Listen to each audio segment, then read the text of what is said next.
Thanks for joining us. Talkline Network Radio, America's longest-running Jewish broadcast network, the voice of the Jewish community. Welcome to the podcast. You are now tuned in to this episode of our podcast. Today we are going to interview some of the greatest and most influential minds in our field. And now, please welcome your host. You're listening to Talkline with Zev Brenner, America's premier Jewish broadcast on the air since 1981. And we're back. People know about there's anti-Semitism on the left and there's anti-Semitism on the right, but there's always been a steady stream of anti-Semitism on the right. And in fact, our guest, Jeff Schoep, is headed America's largest neo-Nazi organization, the National Socialist Movement, for 25 years. His new book is called American Nazi from Hate to Humanity. He's currently the founding director of Beyond Barriers, and he's also a consultant for the Simon Wiesenthal Center in Los Angeles. Welcome to the program. Thank you for joining us. Zev, it's an honor to be back on the program. It's been a while, so glad you have you back. So at an early age, you decided you wanted to become a Nazi. I believe you read Mein Kampf. How old were you? When I read Mein Kampf, I was around 16 at that time. I know online it says different things, like fourth grade. That's not true. I never said that. But, right, so the contradiction. Yeah. So by around 16, you read Mein Kampf. What made you read Mein Kampf? Did you always hate Jews, blacks? How'd you grow up? What was the environment that you were in? So I grew up in rural Minnesota, and I come from a good family. My parents were working class, middle class people. My father worked in manufacturing. My mother was an attorney, she was a school teacher. She taught German in school, and then later she became an attorney. And my background, I guess you could say, or what got me started on that terrible trajectory, was a family connection. And I say that with a caveat, but I can explain. My mother and my grandparents came over from Germany after the war, and my grandfather had fought in the Third Reich during the war, and my great uncles fought as well. So I knew that family history growing up, and I started a fascination with it from a very, very young age. So at about the fourth grade, actually, is when I start becoming real fascinated with it. And then by the time I'm a teenager, I'm thinking, I want to join this. I want to be part of this. I want to, fight for my country and fight for the white race. And wasn't taught to hate, wasn't taught racism at home. Didn't even know any Jewish people, but then I get involved in this movement and got quickly propagandized, quickly rose up through the ranks, and then became stuck there for 25 more years. Now, were you in touch with your uncles and family members who served in the Third Reich?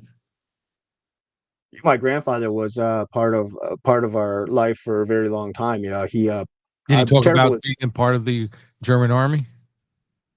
Yeah, I was always told not to ask a lot of questions about it. My grandmother would talk about it a little bit, but she was like, "Don't ask him questions." But as I got older and from youth, I'd start asking more and more questions, and he'd share some war stories and things like that. But as far as I know, none of the family members were ever Nazi Party members. I know when he said the Wehrmacht would come into town and was recruiting people, he joined as a teenager. I think he was probably too young to be joining, but that's what everybody was doing at the time, and he enlisted, and a lot of young Germans got involved. Did you speak about the Jews? No, that was not it. That was not a subject. So how'd you go from your house where you did you think about Jews or you didn't have any connection because there were no Jews around you, as far as you know, growing up? Right. So in the community I grew up in, as far as I knew, I didn't know any. Now I'm reading Mein Kampf at 16, and I'm seeing that Adolf Hitler says this is the problem. The Jews were behind everything, and that's the way it is in the movement too. So once you get involved and you hear it, it's like being in an echo chamber. So everything that you hear is in part of this circle or in this echo chamber, and it becomes all consuming, and it's easier to make a scapegoat than to look in the mirror and work harder on oneself. I think that's what the psychology of it, when you really break it down, that's what it is. So here you are, you read Mein Kampf, you get involved with the National Socialist movement, which was really the American Nazi Party founded by George Lincoln Rockwell in the late 50s, early 60s. I know he was strong, and they've a lot of infighting with these Nazi groups, right? Oh yeah, there always has been, and that's still that way today in modern times. In fact, I can say I experienced a lot of violence during my time involved in the movement. A good portion of it was fighting Antifa and far left extremist groups, but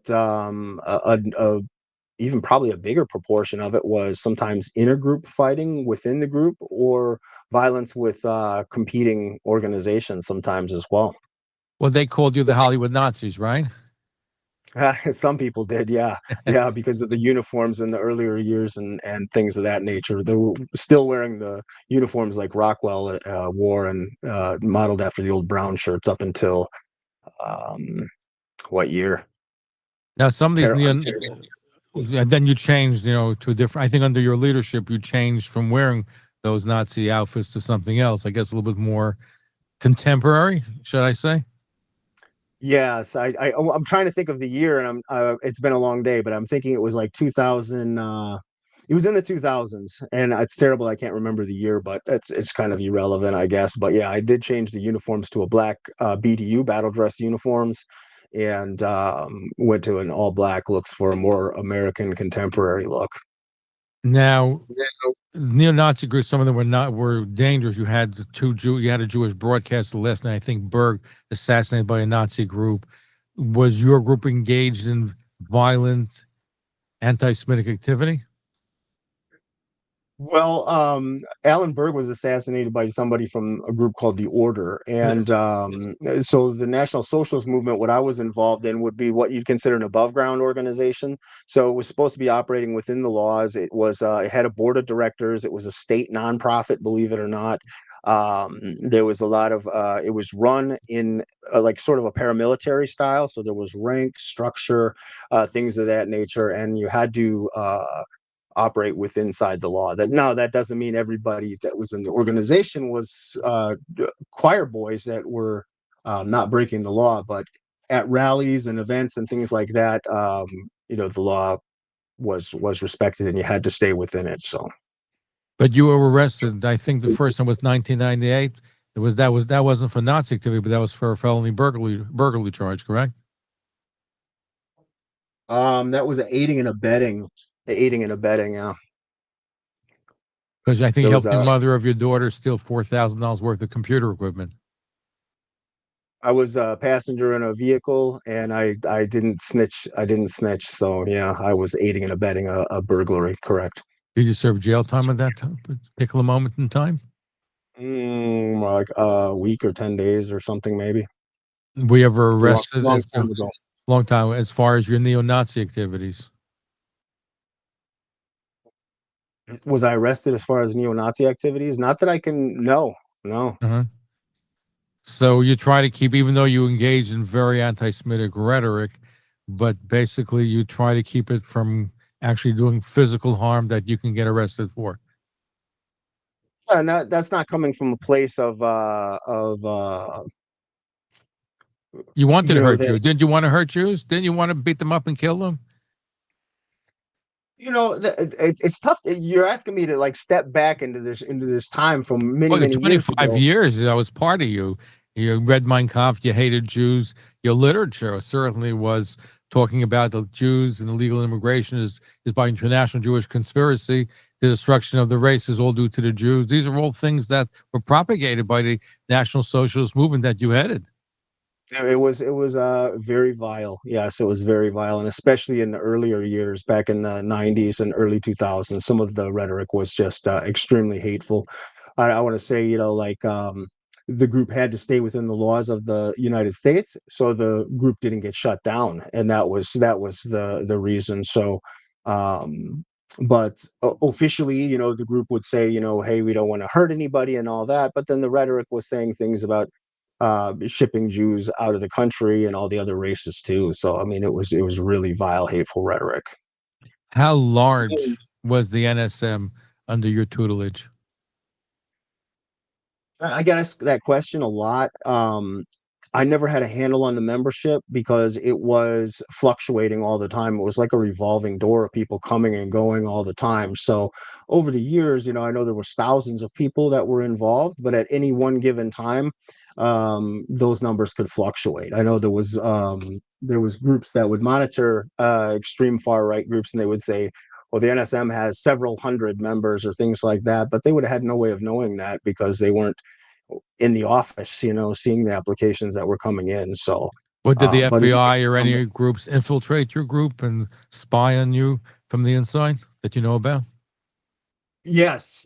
Over the years, there was a lot of, and I do detail a few of those stories and incidents in my book. I don't drop names or anything like that, but I do explain some of the specific instances of that took place over the years, and that's just the tip of the iceberg. I mean, there was so much more. It would have been an encyclopedia long, but all of the groups, extremist groups, are heavily infiltrated by law enforcement and in some cases other organizations too. I mean, the group was infiltrated by Antifa, was infiltrated by some of these monitoring groups, and What about as well as what about the ADL, Anti-Defamation League?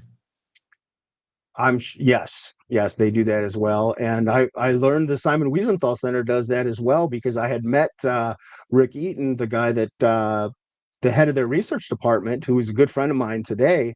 And when we had first connected, and I was vetted and went through their process of vetting for with the Wiesenthal Center, I had said, I said, well, after meeting Rick, I said, it was really nice meeting you. And he goes, no, we've met before. And he detailed a place where I was speaking at a small Christian identity gathering in rural Minnesota. And I was just blown away by that. I was like, wow, I had no idea, that you guys were doing that sort of work. All I knew about Wiesenthal was that they had tracked down a lot of the old war criminals and things like that. I didn't realize that they infiltrated in the US and elsewhere. Our guest is Jeffrey Schoep. He headed America's largest neo-Nazi organization, the National Socialist Movement, for 25 years. Now he speaks around the world. He's the author of American Nazi: From Hate to Humanity. He's a founding director of Beyond Barriers, and he's a consultant for the Simon Wiesenthal Center. Now, even though you were against Jews, you were against blacks, you were against the races, but your wife certainly didn't fit the Aryan stereotype, and your daughter certainly didn't either. How did you get away with that, and what made you decide to cross the boundaries when it came to your family and keep it a secret from the rest of your Nazi colleagues? Which wife? You have one who was a mixed heritage, and you had a daughter. How many wives did you have, by the way? A couple. A couple, okay. I mean, there's a lot of things that they say online, though, that aren't accurate. For one, I mean, she didn't say nothing to me about being of mixed race. I mean, I know that came out, or she had said that after we had split up, and she said in an intelligence report in that 2012 interview, she said that she married you, but she said that your daughter certainly had black blood, and she also was of mixed heritage, which wouldn't rule straight up to the Aryan stereotype, according to what's been said online. Right. But that all came out after the split. So I Oh, you didn't know that she was mixed race, or your daughter was partially African American? No. So when it came out in the media, you probably were shocked by it. Yeah, I mean, that kind of stuff was swirling around, and it was that was a crazy time. But after that, apparently she had two daughters. So the one was with us, and the other one was somewhere else. So it was all a surprise to me as far as that went. Now, according to what she said that you were not such a bigot, but you were in it for the money. Yeah, that's crazy. That's crazy. Right, because you really believe this stuff, right? Oh, I was an ideologue. I was fully committed. And I lived a pretty humble life for a long time, involved in that world. So had I been chasing money, that's not the way to that's not the best path to do it. Right. Now, how did the internet change the neo-Nazi movement? It certainly gave them greater access to supporters for members, not just in the United States, but around the world. What was the question? How did it change? Now, how did the internet change and help advanced neo-Nazi groups such as yours, because it's easier to communicate with members in the United States, also around the world, and also to have people who may not be exposed to you now exposed to your ideology. Well, like back in the early 90s when I got involved, you had to search it out. Either somebody had to find you, you had to get a leaflet or a newspaper or something like that, or you searched it out. It was more difficult to find. Nowadays, unfortunately, a 5-year-old kid can type in a couple clicks on a keyboard and find these organizations anywhere online. So it's the internet's become like a double-edged sword. Like on one hand, it's great for information and so many other different things, but it also it gives you this instant information, and people that are searching that stuff out, or the algorithms that drive people to those things, are finding it and discovering it. So unfortunately, we're seeing a epidemic of young people that are being exposed to this type of hatred, and it's really unfortunate. So we have to battle it twice as hard. Now, though, people try, especially on the left, to tarnish Donald Trump with being sympathetic to Nazis and having support of neo-Nazis. I know he certainly was not connected and had no connection to neo-Nazi group. However, the neo-Nazi groups did change and want to ally themselves with Trump. Let's talk about that. How did Donald Trump's election change the direction of your movement and some other neo-Nazi movements? I think a lot of that is and I'm glad you asked that, because I think a lot of that is sort of media spin, and it's made up in a lot of ways. Because I can tell you that when I was in the movement, we didn't like Donald Trump. Donald Trump was too close to the Jewish people, and he was too much of a big supporter of the Jewish people. So a lot of the neo-Nazi groups didn't like him at all. Now, if you would say, like, stack him up against Hillary Clinton or something like that, they would say, lesser of two evils. But of course, I'm sure there's and the movement, you can't fit it all into one box and say, okay, everybody involved thinks this way, just like all people. You just can't say all whites are this or all blacks are this, or you just can't. It's not accurate. So there's different opinions and things like that, but typically he was not well liked in the movement. And I don't think a lot of the changes, I know the news stories and stuff at the time were saying all kinds of things, that we were adjusting tactics because of Donald Trump and things like that. And I thought, wow, or these movements are surging because of him.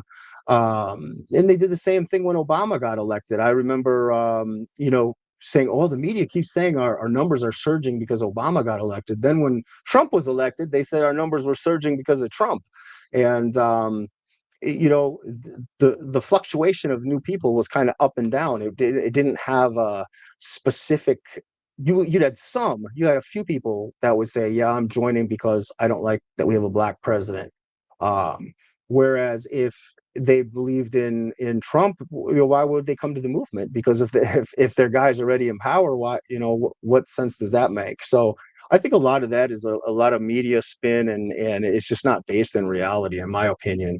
And from being in it and being in the trenches all those years, I think it's a lot of made up stuff. And just like I said, I mean, the media, they say online, I was reading Mein Kampf in the 4th grade. I never once said that, or all these other things. There's a lot of things that are just simply not accurate, and you have to do your due diligence and do background checks and look into this stuff. So how did your family take to the fact that you were a neo-Nazi heading this large neo-Nazi groups? Was your grandfather or uncle still alive that served in the German army? I'm curious to know their reaction as well. So it was devastating for my family. It ruined my mother's career. She was elected to be a judge in the state of Minnesota, and was not allowed to take the bench because of her affiliation, because of what her son was involved in. So, and my grandfather, he had approached me, some years after I was involved in it, and he had said to me, he says, Jeff, the path that you're on is going to lead to one of two places: prison or death. And I really wish you would get out of this movement. And I remember saying to him, in a real angry, disrespectful manner, say, you might have surrendered, but I'll never stop fighting for my people. I don't care if they kill me. I don't care if they throw me in prison. I'll be a martyr for the cause. I do not care. And that's how radicalized I was and how committed I was to that movement. So you were so committed to the movement. So what happened after 25 years where you're no longer associated with the movement, you're now speaking out against them, you're working with the devil, the Jews, the Wiesenthal Center? Well, it was a process. It didn't happen like a snap of fingers. You know, I can't say that there was one instance that changed that trajectory forever. It was a series of different instances and mind shifts that were taking place over that time. And really, when I look back on it, 2016 is when I should have probably left the movement. In 2016, I had met an individual by the name of Daryl Davis.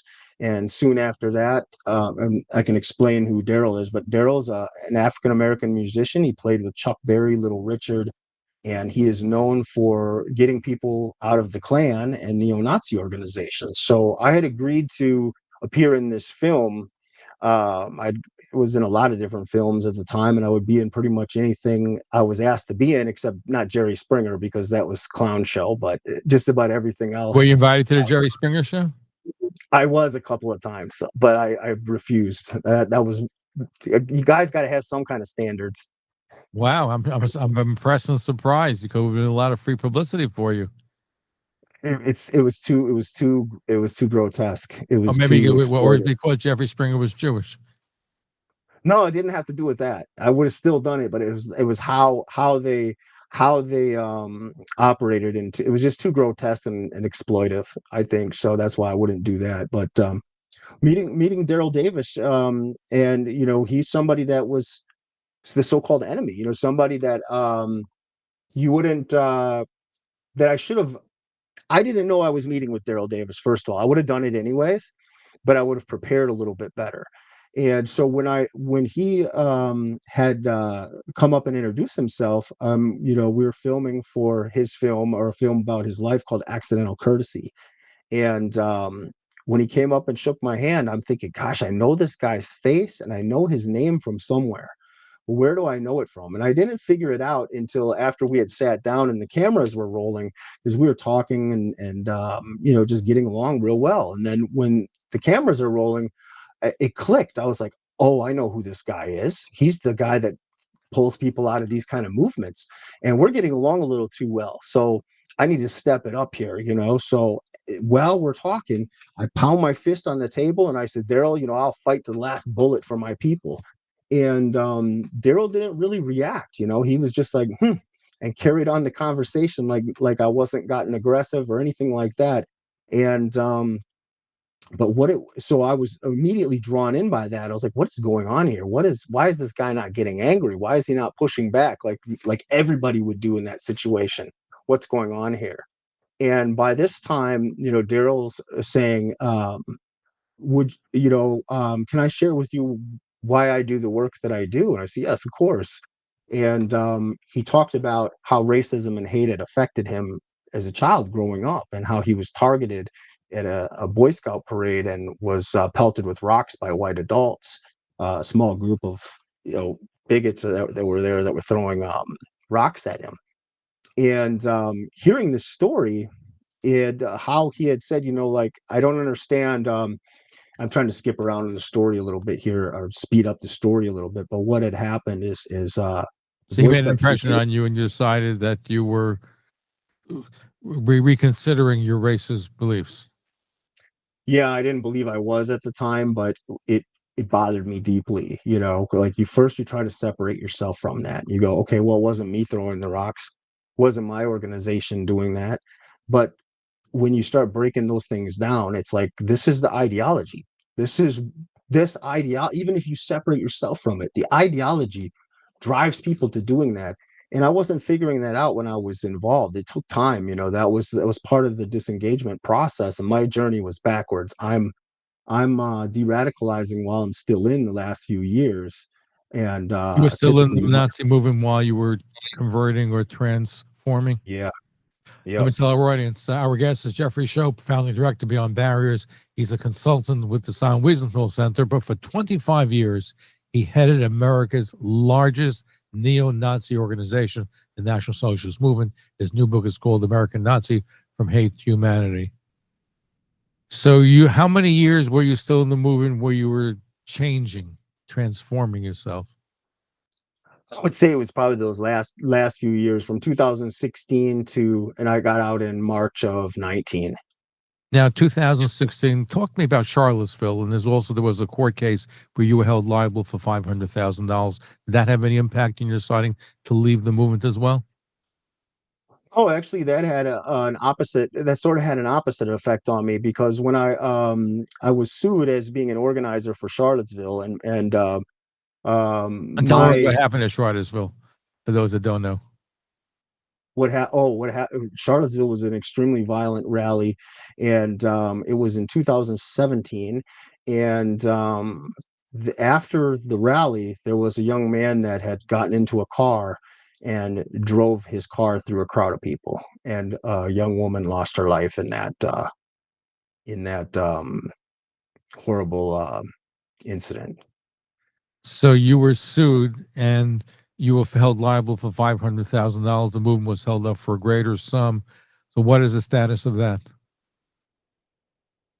I don't really. I mean, I went and I fought it in court and all that, but I don't really know what the status is of that. I don't really understand the whole process. My trajectory of that, when that went down, when the lawsuit had came in, the movement was paying for my lawyer, so and paying all my legal expenses and things like that. So I know there was people that were saying, oh, he left because of the lawsuit. Really? Like, I lost my ability to pay the lawyer because my job, my career, everything that I knew was wrapped up into this movement. So I was already planning on leaving, but I felt like for a while, I felt like, man, I got to stay and fight this lawsuit. So I finally just said, no, I'm done with it, and broke free of it. And I still had to I still had to show up in court and defend myself during that lawsuit. But Where'd you get the funds to do that?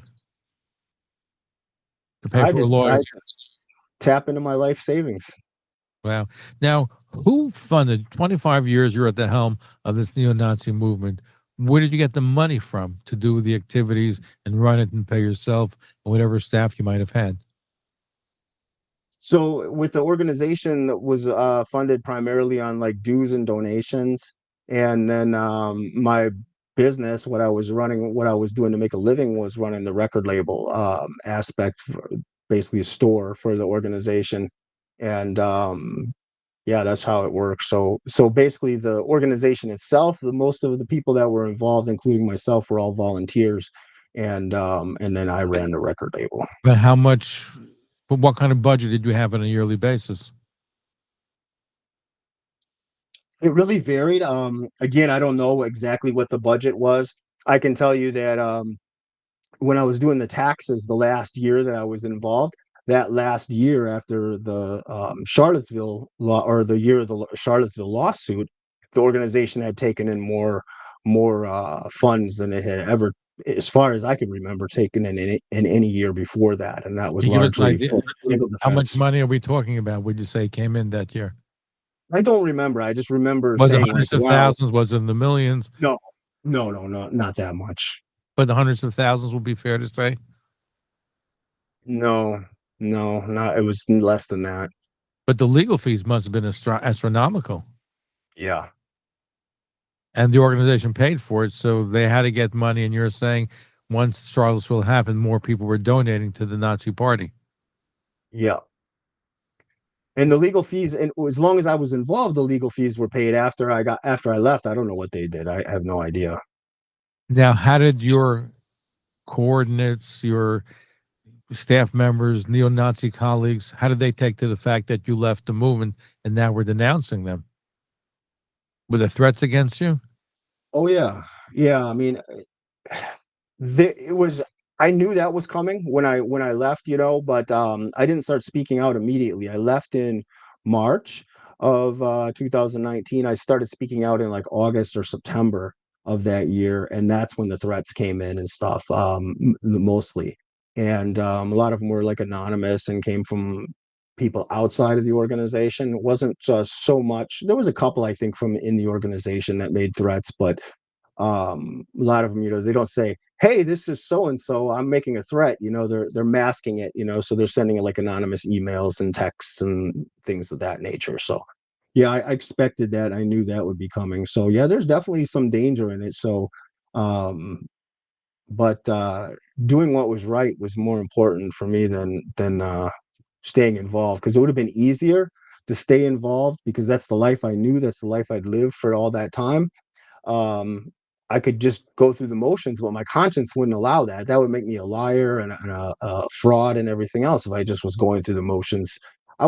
Before that, I was trying to fix it. I was trying to put lipstick on a pig and make this into something it could never be, and I was trying to convince myself in the world that it wasn't a hate movement. It wasn't a Nazi, movement. You said you were defending the white race, correct?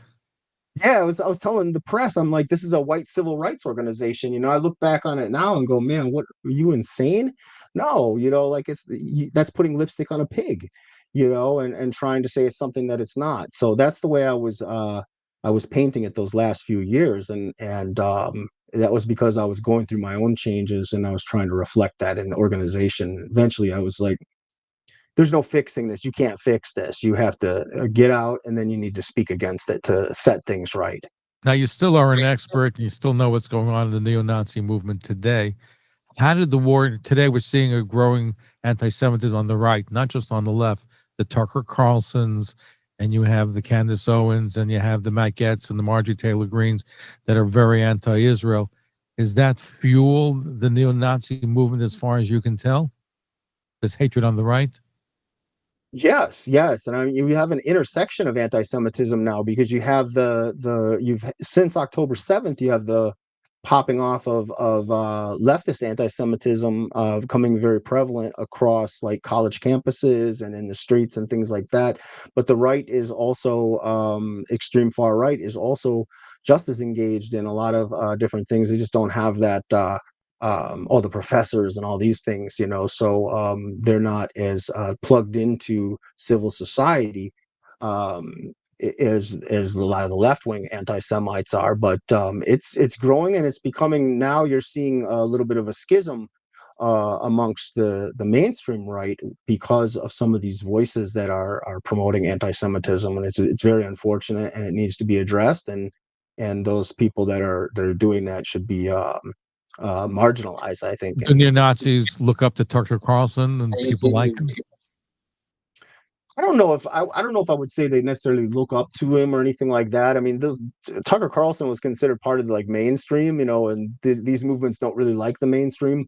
But you have alt-right figures that have been flirting around with the Republican Party, and guys like, I usually don't like to name these people, but I did the other day in an interview, so I might as well just say it again. But Nick Fuentes is one that, he was on Tucker Carlson, as you know, and he's said some really, really incredibly vile things in the past about Jews, about young kids, about something. There was some quote that he said he'd rather marry a 14-year-old girl than a older, grown woman or something. Really weird things. And on the Tucker Carlson interview, he said that one of his heroes was Joseph Stalin, which in most of these groups on the right, that would catch you I don't even know if I can curse on here, so I'm going to just say that would catch you an ass.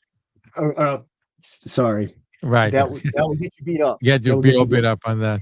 Were you ever beaten up by your colleagues? And when they get a hold of you after you left the movement, did they ever get to meet you in person?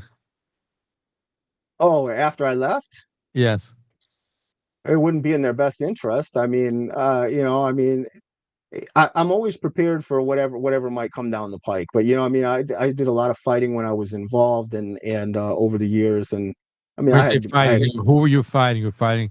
Was it blacks, Jews, other neo-Nazis? Who were you involved in brawls with? I mean, everybody, but it was. Well, who was there? Did it include Jews? I was talking about like internal fighting. Like, I mean, I fought people in the movement before, is what I was talking about. But yeah, all of that. I mean, a lot of the violence was like street fighting with the Reds against the Antifa and communists and stuff. But sometimes there was fighting in between within the group or with other allied groups as well. Not so much. I'd say most of the violence in scars and things like that that I experienced in my lifetime, and this always blows people away, is with other white people. Like, I mean, I had assassination attempts. I did have a African American try to stab me 2 different times, 2 different ones. When I think about some of the things I spoke about in the book, but other than that, like the most serious attempt on my life, where I have a scar that's going across the entire back of my head, that was from another white person. Wow. Yeah. How many neo-Nazi groups are there in this country? And I'll include the Klan, the Ku Klux Klan in that. I don't have a firm handle on that. I mean, I've seen some of these groups that will say they have hate maps, and they'll say there's, hundreds of different groups, but some of those dots on the map are Christian groups, or they're anti-gay groups, or they're one guy in his mom's basement. And one thing I'll say about the Klan, especially, and some of the other white supremacist groups as well. And I remember, I could just tell a quick story, being at a Klan conference down in, it was either Alabama or Mississippi, and all these different Klan groups were planning on being there. And I was like, well, there's only, about 80 people here, but we've got about 30 Klan groups. So it was like everybody was an Imperial Wizard or Grand Dragon, So a lot of them are like that, where somebody will say, I'm going to start my own clan. I don't like this one, and do that. And I had that happen a couple times in the NSM, but usually we took care of that. Like, that wasn't something that we let people get away with. Now, when you were head of the NSM, the National Socialist Movement, did you ever demonstrate against Jewish institutions, Jewish buildings, synagogues? Yes, sadly, we had sent people to protest the opening of the Holocaust Museum there in Skokie at one point when they opened up. I want to say that was around 2009, maybe. And there was, I think, a couple of the organization out in California was protesting at some synagogues out there, which that's something that I never personally participated in. I thought that was maybe a step too far, but I didn't stop it either. So, yeah, there was a lot of things like that. Who was the first Jew that you met? I'm sure I probably met Jewish people and I didn't know it over the years. Well, ones that you knew that were Jewish, that you had an interaction with, positive or negative. Most of my interactions had been positive. There was a lady here in Detroit, and I did cover that in my book, that I had met, and she knew what I was involved in and just wanted to have conversation, and I could ask her anything. And I asked her some of the most offensive, horrible things you could imagine. And this is going on around that same time, about 2016, when I was starting to have the change. So I was willing to talk and ask questions and things like that. And that was somebody that was pretty central to my journey as well. So this is your first book, American Nazi From Hate to Humanity. It should be made into a motion picture. Which actor would you like to portray you, Jeff Job? Oh boy. That's a tough Robert one. De Niro. Who do you want to play you? I don't know. I never even thought of that. That's someone. Boy, I guess with somebody that looked like me. I guess so. I don't know. I get told a lot that I look like the singer from Disturbed, and he's actually Jewish. So but he's not an actor. But that's an interesting side note. But before I let you go, the Turner Diaries was big in a while. That was a neo-Nazi Bible. Was that also very well part of your movement when you were at the helm? The Turner Diaries, that was big for a while. The Turner Diaries it was a fantasy novel. It was under the pen name, William Pierce wrote it, but it was under the pen name of Andrew MacDonald. So it was sort of a fantasy novel, and it was very violent, about hanging politicians from street poles and things like that. I read it. I think we sold it for a while in the store, but it was becoming harder and harder to find in print in later years. But it was something we carried, but it wasn't. I wouldn't say it was central, because it was a fantasy. It was a fantasy type of thing. It wasn't something that, like we said, okay, this is how it's going to go down, because it was fantasy. Anyway, I want to thank you for joining us. And is there another book in the offing?